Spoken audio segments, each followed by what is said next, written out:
I'm JC, and I'm going to read my personal narrative essay entitled A Deluge of Inspiration. I'm sitting on the couch feeling scared, although aside from the weather, I'm not sure of what I am afraid. Rain is hitting the windows of our house like bullets on metal, and the ominous sky is as dark as my little sister's hair. From the living room, I can hear my mom's elevated voice as she talks to my aunt on the telephone. My sister Jamie and I sit in the living room pretending to watch cartoons until we hear our mom hang up the phone. She rushes into the room and tells us to quickly go put on our boots and coats and then return to the living room. I know something serious is happening, but at age 11, I am not prepared for what is about to unfold. It will be a night that I will never forget. My family has deep roots in a very old and very translucent town in the mountains of West Virginia. The small collection of people who settled here built their homes in the valley along the Little Kanawha River. It's a red clay, you know your fifth cousins, and only 13 kids in the entire sixth grade sort of town. If one person knows something about you, it is almost certain that the whole town knows too. However, coinciding with the lack of privacy, everyone always looks out for their neighbors. It's the type of place that if someone runs out of gas on the side of the road, he or she should just wait a while, since the next person who comes along will gladly give that person a ride to the fuel station. With that in mind, one can imagine that a town this small has very little to offer. There is one gas station, one grocery store, one school, 2 churches, and about 150 subscriptions to Country Living magazine in our boring little town. Even more astonishingly, there are only 3 volunteer firemen, 2 emergency medical technicians, and 0 doctors in the town. All emergencies have to be transferred over half an hour away to the next town, which has a hospital. The 2 EMTs, known to me as Mom and Aunt Linda, take care of minor medical issues in town and transport the serious ones when necessary. So when I see my mom grab her EMS bag and hurry my sister and me into the car this stormy day, I know that something awful is about to ensue. We live on top of a winding mountain a mile from our nearest neighbor, Thelma.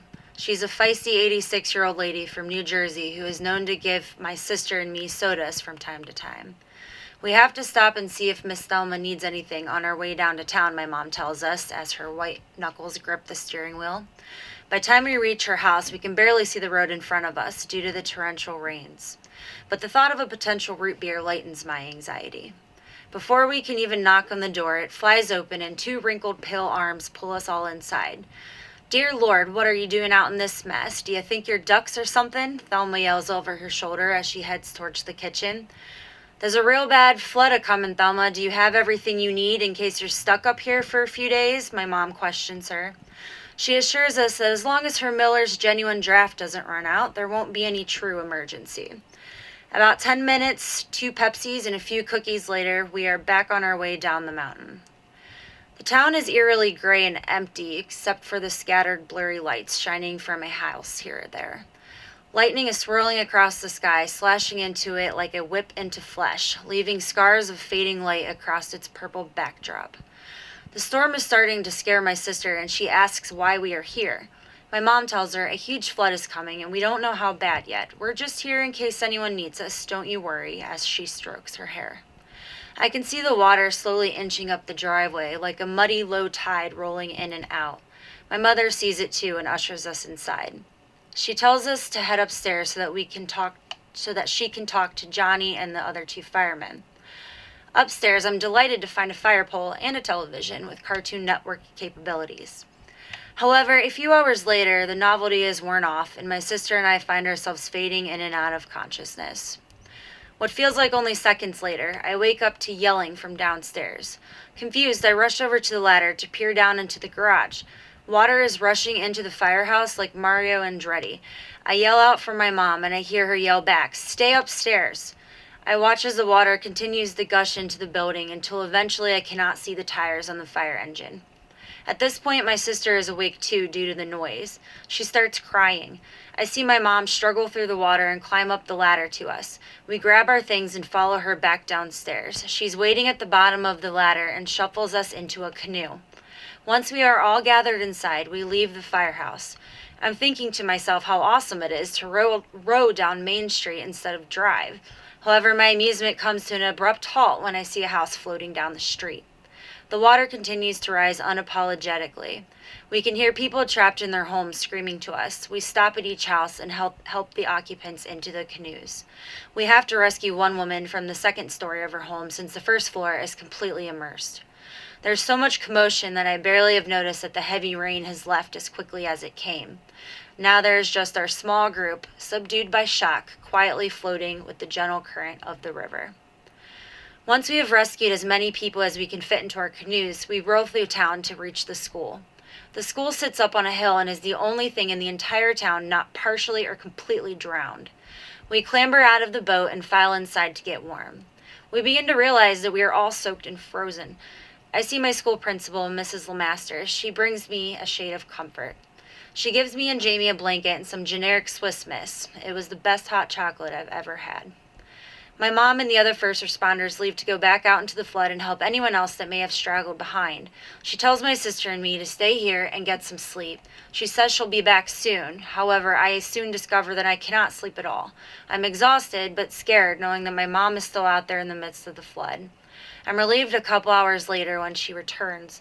I watch her go around to all the victims of the flood, checking their blood pressure, listening to their hearts with their stethoscope, and simply providing them with a comforting smile. I beam with undisclosed pride. My mom is all of a sudden the bravest woman in the world. She is no doctor, but to me, she might as well be. It takes nearly the entire next day until the National Guard finally arrives to evacuate people from the school. They bring clean clothes and water for the victims of the flood. My family is finally able to go home to our house safe on the mountain. Many of the roads are still submerged, but we managed to make it out safely. I am relieved to see my cat Rumpelstiltskin has survived just fine without me. Many of the pets belonging to the town folk weren't so lucky. While evacuating the town, I look at all the houses in shambles. I overhear someone talking about all the houses that have washed down the river. The destruction is undeniable, but there is one thing that I will be forever grateful for on this day. I am forever grateful to be raised by such a strong woman. This is the day that she inspired me to help people. Today I'm in my last semester as a pre-medical biology student. I want to help underserved populations in rural areas that do not have adequate health care readily available. It is easy to forget that these sleepy little towns still exist in a country full of New Yorks and Chicagos, but their need for health care exists just the same. I will never forget how bravely my mom and her coworkers acted the day of that horrible flood. Although it destroyed many homes and lives, it cultivated a yearning in me to help others. As for the town, we rebuilt it. That is what small towns do. We stick together. Thank you.